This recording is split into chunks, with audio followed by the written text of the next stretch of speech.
Right, look at this. Let's kickstart our 1000 vocabulary series. Before that, 25th March నుంచి సాఫల్య programme start అవుతుంది. ఈ bank exams prepare అవుతూ mains clear చేయలేక struggle అవుతున్న students కోసం launch చేస్తున్న మెంటర్షిప్ ప్రోగ్రామ్ ఇది. సో దీంట్లో మీకు మెయిన్స్ ఓరియంటెడ్గా గైడెన్స్ ఉంటుంది, సెలెక్టివ్ క్లాసెస్ ఉంటాయి with major focus on English and quant. ఈ రెండింటిపైన ఎక్కువగా ఫోకస్ అనేది ఉంటూ ఈ ప్రోగ్రామ్ అనేది రన్ అవుతుంది. ఇంట్రెస్ట్ ఉన్న వాళ్ళు ఈ నెంబర్కి మీరు కాంటాక్ట్ చేసి రావచ్చు. ఇది వ్యాలిడిటీ జాబ్ వచ్చేంత వరకు, మీకు జాబ్ వచ్చేంత వరకు కూడా గైడెన్స్ అనేది కంటిన్యూ అవుతుంది. It will also involve some tests, మధ్యలో కొన్ని టెస్ట్లు కూడా కండక్ట్ చేయడం అనేది. ఏమైనా డౌట్ ఉంటే ఆ నెంబర్కి కాల్ చేయండి. 25th March రోజున స్టార్ట్ అవుతుంది. ఈ లోపు మీ డౌట్స్ ఉంటే క్లియర్ చేసుకొని మీరు పేమెంట్ చేసి జాయిన్ కావచ్చు. సో వొకాబులరీలోకి వచ్చేస్తే, సో ఇవాళ మనం చూడబోతున్న ఫస్ట్ వర్డ్ వచ్చేసి బ్రేజన్. బ్రేజన్ అంటే మీనింగ్ ఏంటి అంటే మనకి bold and without shame. So brazen అనే పదం ఎక్కడ వాడతారంటే, if someone is exhibiting lot of ధైర్యంగా ఉన్నాడు, కాకపోతే వితౌట్ షేమ్ అంటే ఒక తప్పు చేస్తున్నావు, ధైర్యంగా చేస్తున్నావు. తప్పు చేస్తున్నానన్న ఫీలింగ్ లేదు, భయం లేదు, సిగ్గు లేదు. తెలుగులో నిస్సిగ్గుగా అంటాం. అట్లాంటప్పుడు ఈ బ్రేజన్ అనే పదాన్ని మనం వాడవచ్చు. ఫర్ ఎగ్జాంపుల్, నువ్వు ట్రాఫిక్ రూల్ వైలేట్ చేస్తున్నావు, ఆపోజిట్ లోన్లోకి వెళ్ళిపోయావు, అయినా సరే నీకు తప్పు చేస్తున్నానన్న ఫీలింగ్ లేదు, ట్రాఫిక్ పోలీస్తో వాదన దిగావు. So your behaviour can be considered a brazen behaviour. నువ్వు ఎమ్మెల్యే కొడుకు కావచ్చు, ఎంపీ కొడుకు కావచ్చు. సో నీకు ఆ బలుపుతో నువ్వు అలా ప్రవర్తించావు. ఇట్లాంటి సందర్భాల్లో బ్రేజన్ అనే పదాన్ని మనం వాడతాం. His brazen disregard for rules led to his dismissal from company. So అస్సలు కేర్ చేయకుండా, రూల్స్ ఫాలో అవ్వకపోతే రిస్క్ అవుతుందని తెలిసి కూడా ఇష్టం వచ్చినట్టు డిస్రిగార్డ్ చేశారు కావాలనే, బోల్డ్గా. సో దానివల్ల అతను ఉద్యోగం నుంచి పీకేసే పరిస్థితి వచ్చింది అని ఇక్కడ మనకి తెలుస్తుంది. నెక్స్ట్ వర్డ్ వచ్చి బంప్షియస్. బంప్షియస్ అంటే మీనింగ్ ఏంటంటే కొంచెం గర్వంతో కూడిన, సెల్ఫ్ అసెర్టివ్, తనను తాను ఇంపోజ్ చేసుకుంటూ, ఎదుటి వాళ్ళని పట్టించుకోకుండా తనే అన్నిటికంటే ఎక్కువని ఫీల్ అవుతూ ఒక విపరీతమైన ప్రైడ్ని ఎగ్జిబిట్ చేయడం, విపరీతమైన గర్వాన్ని ఎగ్జిబిట్ చేయడం, ఎదుటి వాళ్ళని కేర్ చేయకుండా నీకున్న గర్వాన్ని అక్కడ ఎగ్జిబిట్ చేయడాన్ని మనం బంప్షియస్ బిహేవియర్ అంటాం. His bumptious behaviour made it difficult for others to work with him. వాడు చాలా గర్వంగా యాటిట్యూడ్ చూపిస్తూ ఉంటాడు. సో వాడితో పని చేయాలంటే చివరికి వాడే తోపులాగా బిహేవ్ చేస్తుంటాడు అని చెప్పి మనం చెప్పొచ్చు కదా. కొంతమందికి అంటాం, వాడే తోపులాగా బిహేవ్ చేస్తాడు, ఇంకా వాడి తప్పితే ఇంకెవరు లేదన్నట్టుగా మాట్లాడతాడు. అట్లాంటి వాళ్ళు మనం బంప్షియస్ పీపుల్ అనొచ్చు. సో దానివల్ల మిగిలిన వాళ్ళు తనతో పని చేయడానికి ఇష్టపడట్లేదు. It made it difficult for others to work with him. Next word చూడండి, బెల్లికోస్. బెల్లికోస్ అంటే అగ్రెసివ్ బిహేవియర్ చూపించడం, అంటే గొడవకి కయ్యానికి కాలు దువ్వడం అంటాం తెలుగులో. ఎప్పుడు చూడు కయ్యానికి కాలు దువ్వుతుంటారు. ఒక్క మాట అంటే చాలు, మాటకి మాట వచ్చేసి గొడవ పెట్టేసి పెద్ద చేసేసి పెంట చేసే వాళ్ళని బెల్లికోస్ పీపుల్ అంటాం. So it's an adjective which means demonstrating aggression and willingness to fight. ఇది చాలా important word, willingness to fight. ఎప్పుడు ఫైట్ చేద్దామని ఎదురు చూస్తూ ఉండే బ్యాచ్ అనమాట వీళ్ళు. The bellicose remarks of the politician escalated tensions between the two countries. Politician bellicose remarks అంటే కెలికేలాగా, ఎదుటి వాళ్ళని రెచ్చగొట్టే లాంటి మాటలు మాట్లాడారు. గొడవకి కయ్యానికి కాలు దువ్వుతూ కొన్ని మాటలు మాట్లాడడం వల్ల రెండు దేశాల మధ్య టెన్షన్స్ ఏమయ్యాయి, ఎస్కలేట్ అయ్యాయి అంటే పెరిగాయి. ఎస్కలేట్ అనే పదాన్ని ఏదన్నా నెగిటివ్ కాంటెక్స్లో వాడతారంటే, ఒక చిరిగి చాట అయ్యింది, సమస్య పెద్దదైంది, పుండు ఇంకా పెద్దదైంది, అంటే ప్రాబ్లం ఇంకా పెద్దదైంది. ఇట్లాంటి సందర్భాల్లో ఎస్కలేషన్ అనే పదాన్ని మనం వాడతాం. సిచ్యువేషన్ ఎస్కలేట్ అయిందంటే ఇంకా పెద్దదైపోయింది, ఇంకా డిఫికల్ట్ టు హ్యాండిల్ అయిపోయింది అనే కాంటెక్స్లో ఎస్కలేషన్ అనే పదాన్ని వాడతాము. సో బెల్లికోస్ బిహేవియర్ అంటే అర్థం ఏంటి, కయ్యానికి కాలు దువ్వే బిహేవియర్ అని అర్థం. నెక్స్ట్ వర్డ్ వచ్చి బ్రెవిటీ. బ్రెవిటీ అంటే conciseness or shortness in expression. అంటే ఏదైనా రాసేటప్పుడు కావచ్చు, మాట్లాడేటప్పుడు కావచ్చు, సింపుల్గా మనకి కన్సైజ్గా చెప్తున్నాం అనుకోండి, అప్పుడు బ్రెవిటీతో చేశారు అని అర్థం. అంటే ఒక ఎస్సే రాయమంటే పేజీలు నింపేయచ్చు, తక్కువ టైంలోనే మొత్తం డీటెయిల్గా రాయొచ్చు. సో తక్కువలో రాస్తే అది బ్రెవిటీ ఉన్నట్టు అనమాట. The writer's skilful use of brevity made her prose powerful and impactful. తను పేజీలు నింపేసి ఎదురు వాళ్ళకి బోర్ కొట్టించకుండా తక్కువలో ఎక్కువ విషయాన్ని స్కిల్ఫుల్గా రైటర్ ఎక్స్ప్రెస్ చేయగలిగారు.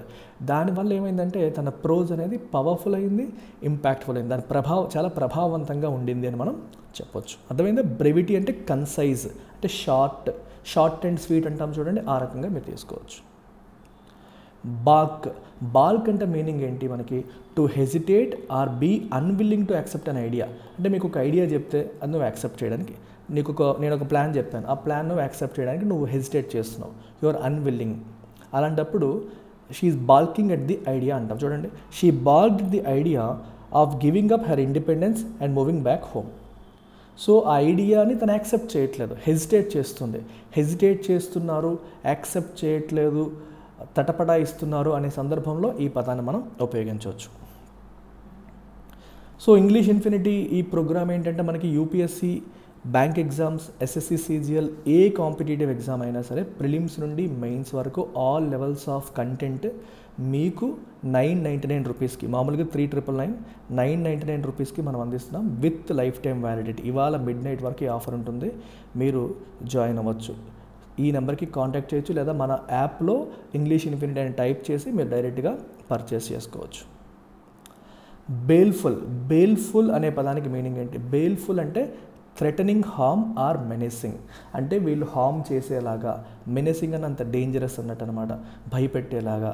అమ్మో అదేంటి అలా చూస్తున్నాడు, కొట్టేస్తాడా, అలా చూస్తున్నాడు ఏంటి కొట్టేసేలాగా అంటాం చూడండి, అలాగా కొట్టేలాగా, తిట్టేలాగా, మనకి హార్మ్ చేసేలాగా ఉండేదాన్ని బేల్ఫుల్ అంటాం.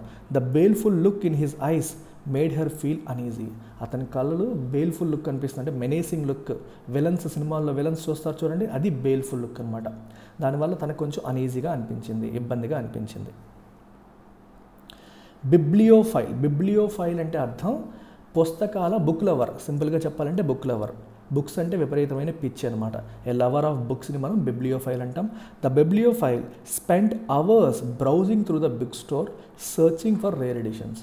గంటల కొద్దీ బుక్ స్టోర్ అంతా వెతికి రేర్ ఎడిషన్స్ ఎక్కడ దొరుకుతాయని చెప్పి వెతుకుతూ ఉన్నాడు ఆ బిబ్లియోఫైల్ అని చెప్పారు. బిగ్గైల్ అంటే మీనింగ్ ఏంటంటే ఎదుటివాడిని ఆకర్షించడం. అయితే ఇనే రెండు రకాలుగా చెప్పొచ్చు, పాజిటివ్గా చెప్పొచ్చు, నెగిటివ్గా చెప్పొచ్చు.